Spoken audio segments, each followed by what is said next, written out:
Hi everybody, we're a little early, but I wanted to make sure audio and video and everything were working okay.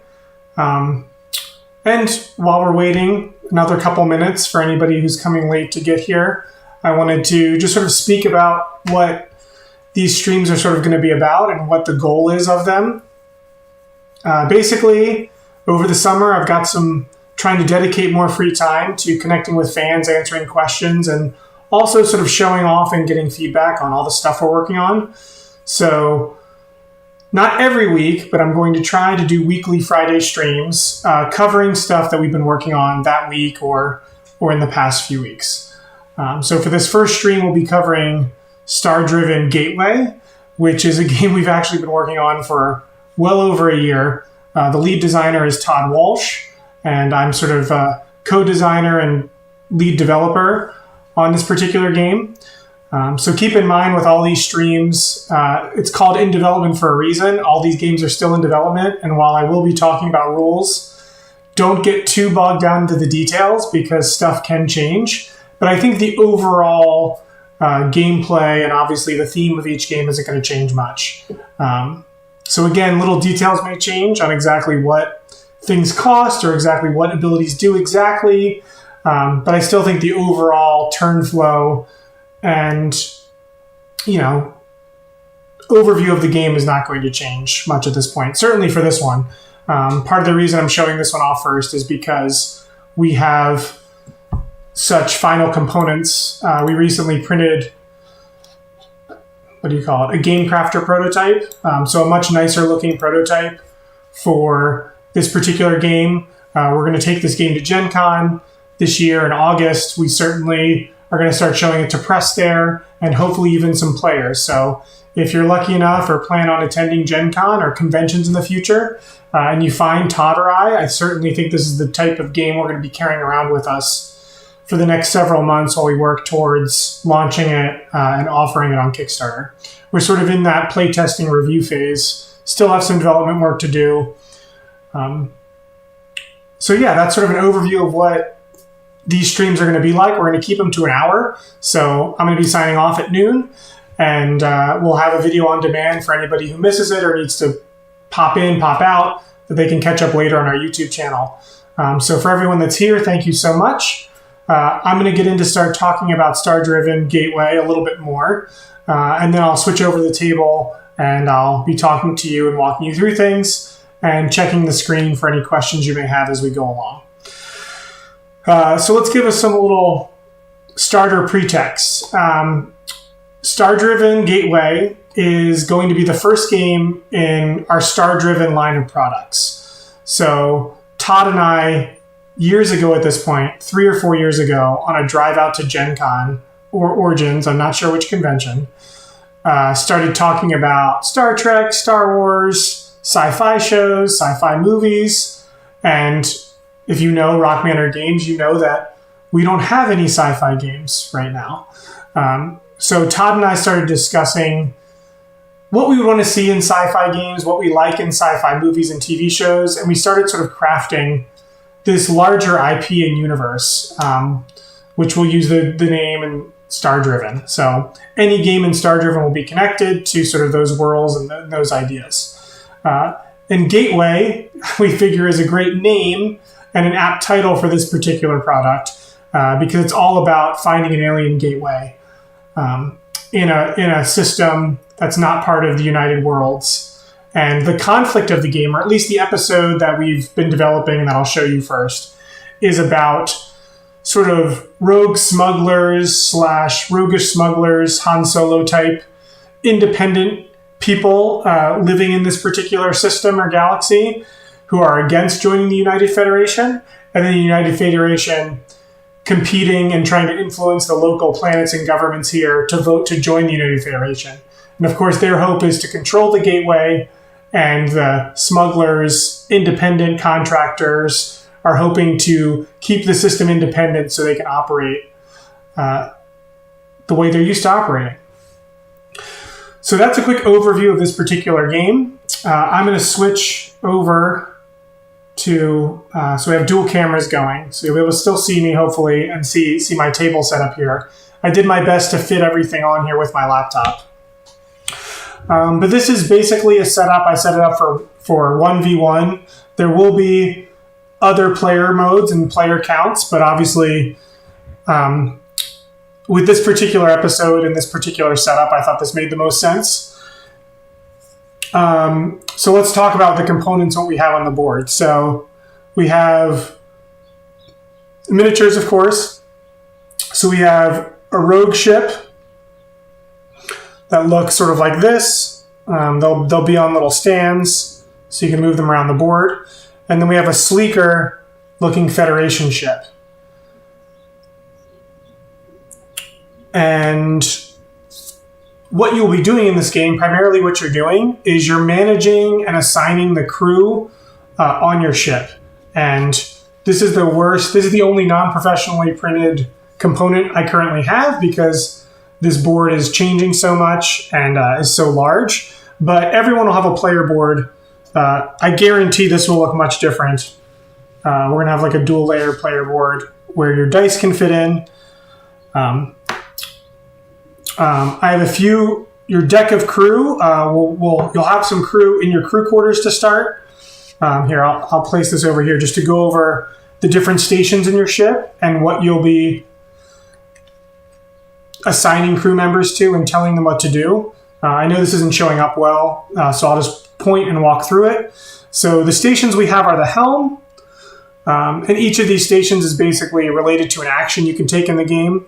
So at the helm, this is how you move your ship. So if you have someone assigned there who's manning the helm, you can assign dice here and spend power to start moving your ship one space for every die you spend. So if you spend a 6 die, you can move 6 spaces, etc. Next, we have navigation. And this is the station that actually gains you power. So all these stations take 1, 2, and 3 power. And this station is the one exception where whatever dice you place here, you gain power. Because in our sci-fi universe, the technology that allows for warp drive or jumping through space and pulling yourself through space is all about using gravity. So you use your gravity drive on this particular space, and your gravity drive locks into the numbers on the tiles here. Those are the gravity of those particular planets and worlds. So we have undiscovered tiles where we don't know what celestial bodies are there, and we don't have gravity objects that we can lock into and pull our ship towards. Of course, you can jump there with a 1 die, and then you'll flip over and resolve this exploration tile as well. But planets, like these worlds that start flipped up, they're the voting planets who are going to vote on whether or not to join the United Worlds Federation. So you're trying to put in complete missions to put influence on these during the game so that they vote your way. But these planets do have gravity assigned to them. And if you spend a numbered die, like if I spend a 2, I could jump right to this tile, this sector tile. But I'll walk through all these. I just want to lay it out. Next up, you have engineering. This is how you power up your weapons and shields, and also can repair your stations when you take damage. We have infosys down here. You spend a die here to scan the tiles around you, flip them over, and flip over their discovery tiles. Command is your spot where you assign your captain and use dice to attack certain stations on other ships. You can blast your opponent or blast raider ships. We have raiders. I'll hold this up. We have raiders that can come in, and you'll deal damage to them. So if you spend the correct dice, you'll deal damage on these spots and gain experience for your crew as you do. But they'll chase you down as sort of NPC opponents while you play. And then last but not least, you have crew quarters. This is where you spend a dice and draw up cards. And then in your hand, you have crew cards, crew members. The rogues start with a smaller crew of people who have much higher value, but less skills on their side. So let me hold these cards up. So we have a number in the upper right. That's sort of your crew value. And then we have 6 skills on the left. And those skills you'll use to match up on missions to complete them. And then last but not least, every crew has a tap ability that you can sort of see on the bottom.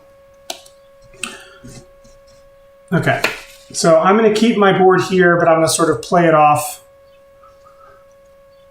camera a little bit. And I'm going to walk through some actions, and then we'll take some questions. Again, the goal of this stream is to keep it brief, good overview coverage. We're not trying to, so this isn't supposed to be a learn to play. It's here to give everyone an idea of what we're working on and to show off what we're thinking. Let's talk about some of the things on the board real quick. We have some end game objectives here. I'll just draw one and show it. I don't have any in play right now, but this is most Ursine, one of the races, species, whatever you want to call them, in the game are these bears, these Ursine bears, and if you recruit the most of those crew members, that's the way to win that particular objective. Over here, we have anomaly cards, but the back of the anomaly deck looks like a beautiful space station near the gateway, because this is where you will recruit freelancers to your ship. So the more powerful crew members that are available are here, and you can recruit them here. Then over here is the mission line. I've set up mission 1, which is all about this research going into this gateway and how to use it. They're working on a ship that has the technology to actually travel through this gateway. It's been discovered. It's old alien tech that's super advanced, but currently no species, nobody in our known universe knows how to operate the gateway. But they've been researching it and working on it, discovering the technologies there, and they're working on what we call a gate ship to jump through. So this particular episode is all about getting these planets to vote to join or not join the United Federation, because we want control over this technology in this gate ship. So this particular mission here, I realize that my face is covering it up. This particular mission here that has a gold banner on it and says episode 1 at the bottom, that's an episode specific mission that's going to shape what episode you're playing in the game. I've set up a competitive mode scenario for this particular live stream, but our goal in this game is to have several different episodes, both cooperative and solo, sort of cooperative solo mode, and competitive modes, different episodes based on the theme of that particular story arc. And we're calling them episodes as sort of a nod and jab at, shows like Star Trek, which Todd loves, that were very episodic in nature, where you'd follow along that particular adventure for that week, that weekly adventure for sort of the sci-fi pulp shows of old. So your missions are out here. You can do any of them, even the ones that are face up over here. And missions are a free action. So you just need to be at the particular world. So I need to be at a world this is what we call the verdant world, sort of an Earth-like biome. And if you're at that location, you can do that for free. And we'll get to that in a second, because I actually want to start showing you some mechanics now, unless there's any questions or objections. I'm going to jump into things. I also would like to show my hand of cards and crew members that I have. One of the interesting things about this game is that your crew cards are double-sided. We have a promoted side. You can see the stars in the upper right, and a gold banner on the left, and then your starting side, which are faction colored based on starting deck or freelancer. So what do you do on your turn? The first step of your turn is that you can, if you have some of these, you don't start with any of these, but I have some chips down here. If you've earned experience, which are going to look something like this in the final game with your crew member symbol with a star in it. If you have some experience tokens, you can spend experience to promote a crew member, which would be flipping that crew member from their basic side to their advanced side, where they get more skills and their value goes up. or recruit a freelancer from any of the decks at the top to your hand.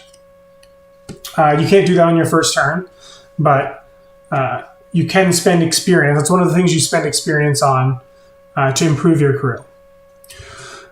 So after that, whether you recruit or promote, the next phase is your main phase, which is you have 2 actions. The actions you have are you can assign a crew to a station. You basically just play the crew member to that station. And then the next thing is that you can assign dice. And actually,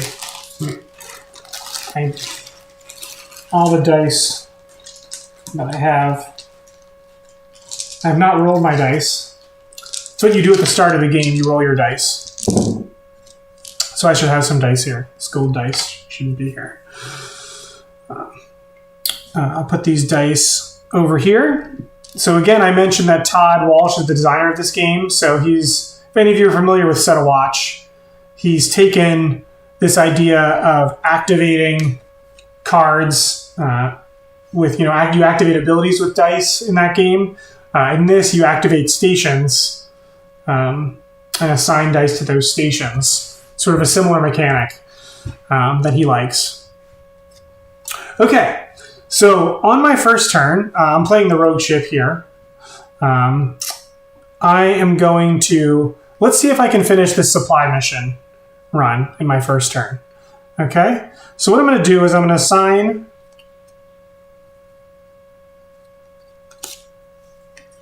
the other thing I haven't done is I need to put a little cube on my ship to represent its power.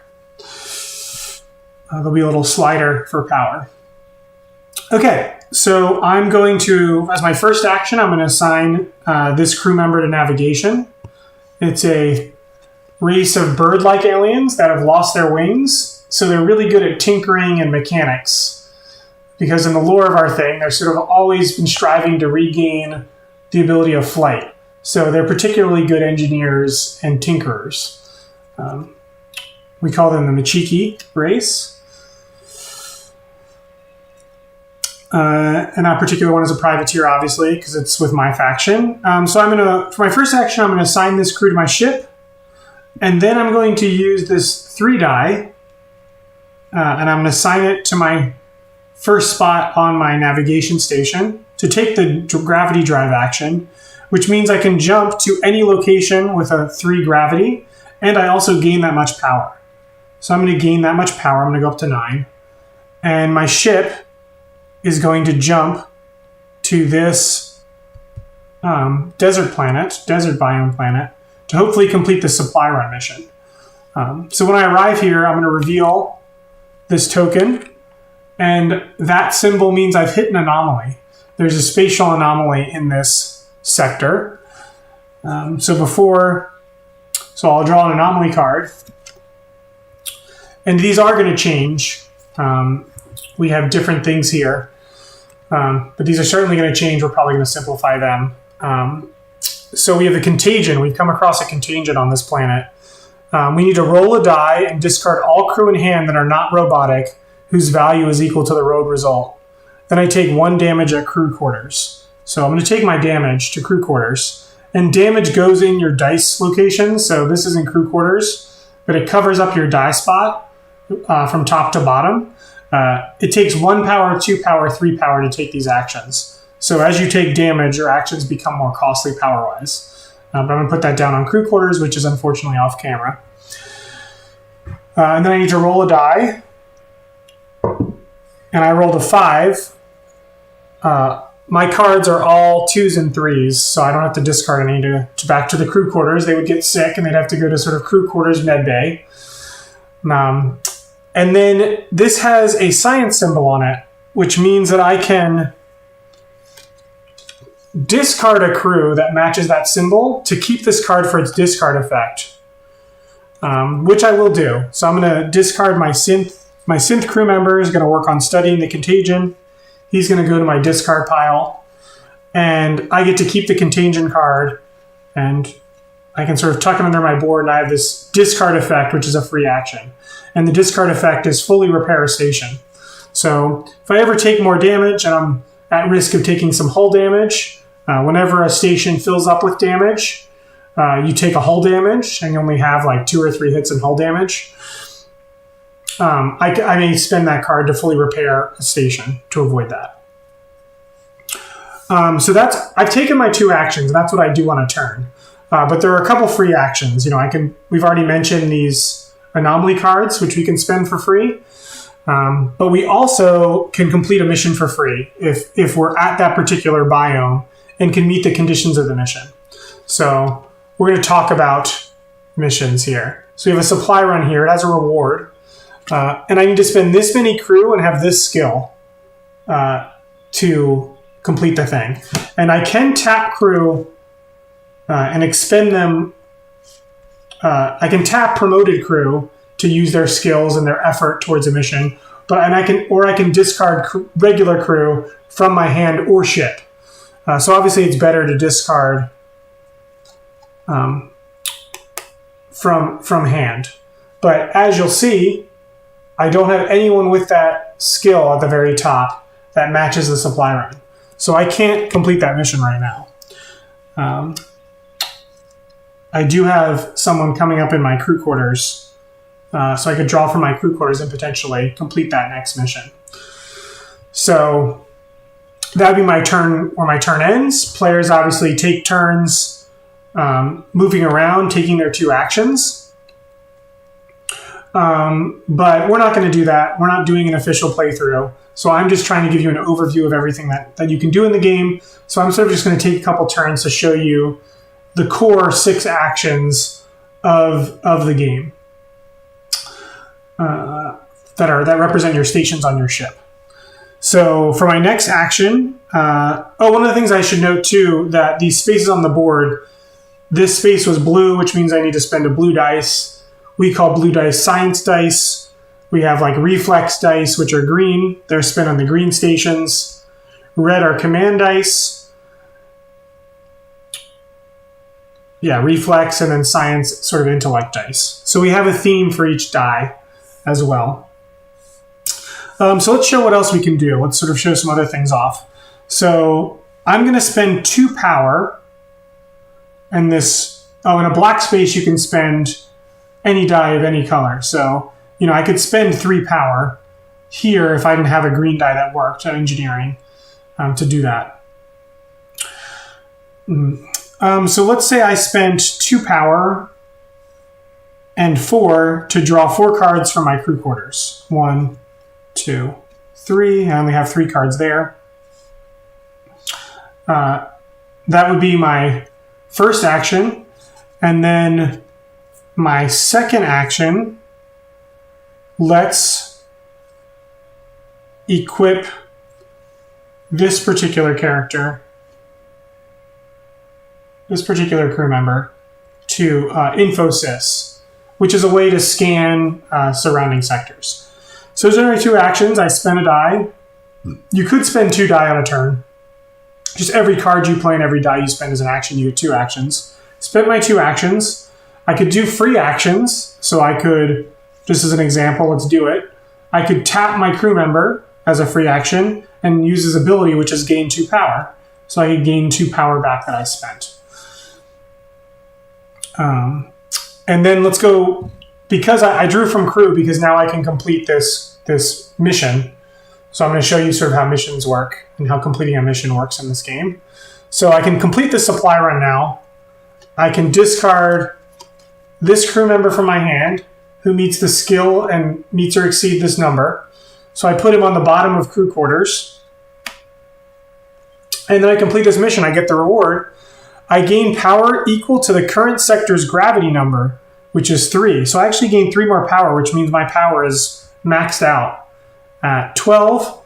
And then down here, you'll see that this mission, simple mission, so it's only worth 1 influence. I have done something for the voting planet closest to me, and I have garnered influence on that planet. So I'll place an influence token on there. And right now, I'd be winning 1-0 in planets, if the game were to end right this second. So you're competing to gain the most influence on all these planets. You can put up to 3 tokens on that. And then after that, any additional influence subtracts from your opponents if they have any there, but you can't put 20 influence on a planet. So that would be at the end of this particular turn. So I did a couple free actions along with my 2 actions. So again, at the start of my turn, I could recruit or promote. Again, I haven't gotten any experience at this point. I will this turn, in this example turn. Then I take my 2 actions. I can play a card from my hand and assign it to a station, or, excuse me, just try, I've got a little water here. Again, so you get 2 actions a turn. The 2 actions are assigning a crew from your hand to a station, assigning a die to a station and taking that station action, or the one I haven't mentioned yet now is resting. So once I run out of dice, or when I'm close to running out of dice, you have to assign at least 4 dice. So the majority of your 7 dice you have to assign or spend before you can rest. But once you've done that, you may rest. And that is when you re-roll all your dice as an action. That's also when any raiders on the planet will activate and move towards you and attack whoever's closest to them. And that's also when you can untap promoted crew to get their abilities back. So there's a huge advantage to promoting crew on your ship if you can gain that experience and pay for it. So I planned out my next action. For my next action, I was going to show you guys off the sector scan on InfoSet. So I'm going to spend a 5 and 1 power on sector scan. I have a crew member there. And I will scan the tiles around me equal to the number I spent. So I spent a 5. So as soon as I meet or exceed that 5 with the numbers on the tiles I flip over, that sector scan will be done. So I'll pick which tiles to flip over. So I just flipped over 1. That's a 6. I did find an ice world. And I found, this is the objective card. So this is where I would draw an additional objective that I could work towards for endgame scoring. That's that tile. That was a big failure, so I'm going to spend 5 again and 2 more power to hopefully reveal some more cards and get some experience. I don't want to lie to you guys about what I'm going to get. So that's 1. So I got some experience. So I can put this experience on my board. Then I'll flip this one next, see what we find. And when you flip these over, you can orient them however you want. Got some more experience. And we're only at 4, so I'll get to flip over this one as well. And that'll bust me. It's 3. And I get an anomaly. But because I'm not in that sector, I now know an anomaly is there and can move around it. But whoever goes in there first will have to face an anomaly. So there's some sort of anomalous thing going on in that particular sector. I forgot to progress the missions when I moved. But that'd be the end of my turn unless I had any free actions to play, which I don't see anything sort of worthwhile at this point. So that'd be the end of this turn. And I'm going to try to get to the last few actions, and then I think you'll have a good overview of StarDriven Gateway and where it stands at this point. Again, this Federation player would sort of be doing the same thing on their turn, competing and completing missions and putting influence on it as well. Please get any questions you have while I'm going through this in the chat as well. I'll come back to it. We've only got a few more to go. So let's say on my next turn, I assign this synth to engineering as my first action. Oh no! Before that, let's do the free actions. So at the beginning of my turn, I can recruit a crew member from here to my hand, or promote a crew. And promoting a crew costs 1 plus 1 for every other promoted crew you have on your ship. Right now, I don't have any, so for 1 experience, I can promote any crew. And let's promote this gray. Let's promote this gray down here. Actually, you guys can't see that on camera, so we'll promote this one that's tapped. So my navigator has now been promoted. His ability's gotten slightly better, and he's gotten some more skills, and his number's gone up in value. So it'll be better to spend on completing missions now. So I have additional XP, but you only get one of those actions at the start of your turn. So I can't also recruit. I have to choose one or the other. So for the rest of my turn, for my first action, I'm going to assign this synth to engineering. And then my second action, I'm going to spend this 6 and 1 power to charge up systems and repair. So for each pip, I can do one of those things. So I'm going to assign 3 of that 6 to shields, 2 to weapons, and I'm going to repair 1 damage, which I have down here at crew quarters, and clear that off the board. So engineering is sort of the guy who works on not only fixing up your ship, but charging up your weapons and shields. And shields are great because every time you were to take damage, instead of taking damage to a system, you would tick your shields down. Likewise, weapons, every time you want to add additional damage to an attack, you can tick down your weapons to deal an additional damage. So those are both of my actions. I played engineering and then I charged it up. The other player would go now, take their turn. But again, I'm trying to show you everything you can do in the game. So at the start of my next turn, let's say I spent my last experience point to recruit a crew to my hand. I'm going to take this 6 value. His ability is to tap him, I can avoid an anomaly and collect its reward for free. So that's a great ability, especially since I know an anomaly is there. He goes straight to my hand. And then for my first action, I'm going to play him to Helm. My second action, I'm going to use Helm and 1 power, the first location, to move 2. Actually, let's before we do that, let's tap the synth because he can plus or minus. His ability is to plus or minus 2 to any green die. So I can change that green die to a 4. Then I'll spend it here and spend that power to show you the drift. The drift movement, which is sort of your standard movement. This is where you can go like 1, 2, 3.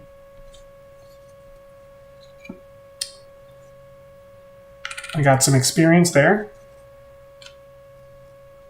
And then I can go into here for 4. And instead of facing this anomaly, I'm going to tap this particular guy to avoid the anomaly and just collect its reward. It's a coolant leak, but instead I can discard this to draw 2 objective cards and keep 1.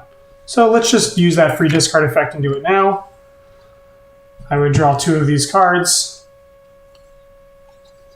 And I could pick 1 to keep. I'm going to keep most power because we're not really playing against anybody, but I've got a good setup to keep my ship powered up. Okay. That would be the end of my turn. I assigned a Helm and I did an action. So at the start of my next turn, I could promote or recruit. I do not have enough to promote. I would need 2 because I have 1. So 1 costs 1 plus 1 for each promoted crew on my ship. I have 1 here, so can't do that. But I could recruit from here to my hand, which I will do. I start with a much lower deck. Lower cards, so I'll spend this to recruit to my hand. And then let's try to... And then for my first action, I'd probably rest because I don't have anything particularly good to do here. So it would untap this crew member because he's promoted, and then I would reroll all my dice. I'm allowed to keep or reroll this 3. 3's not great, I'll reroll it. Did worse. Got a 2. And then I get all my dice unspent. That's my first action. If there were any raiders on the ship, they would activate and move based on the sector and the gravity number that was here. They would move to the closest player and attack them for damage. I don't have them. They're over at another table, so we're not going to see the raiders this particular time. But those would also be additional ships that move on the battlefield. So now for my second action, I'm going to try to set up an attack so we can see everything. So I'll do a navigation jump to 5. and I would jump here. We would reveal this. Let's just say that the player had already been there. He moved there. I would jump there. I'd gain 5 power, which is going to max me out to 12. And I've done my 2 actions. I've rested, and then I've jumped to this location.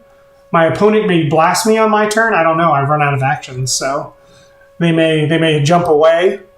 So typically, it's not a good strategy to jump in without an action. Typically, you want to jump and then be able to attack, but we're going to leave them there because this is just for examples. So lucky for me, I control what the opposing player does in this particular situation. Okay, start of my turn. Don't have any experience. Can't recruit or promote. So the next thing I'm going to do is I'm going to play down this guy I recruited last time to command, which is going to allow me to then assign this 6 die, dealing damage to my opponent. So actually, let's use a 2, just because it's on my board. So the stations are numbered 1, 2, 3, 4, 5, 6. So if I use a 2 die and 1 power and attack my opponent, I have to be in the same sector as them. I will deal 1 damage to that location, the second location. And I put a damage chit on that station. But I will opt to spend one of my charges on my weapon system to deal 2 damage to that station instead, making it much more expensive for him to spend power to complete that action.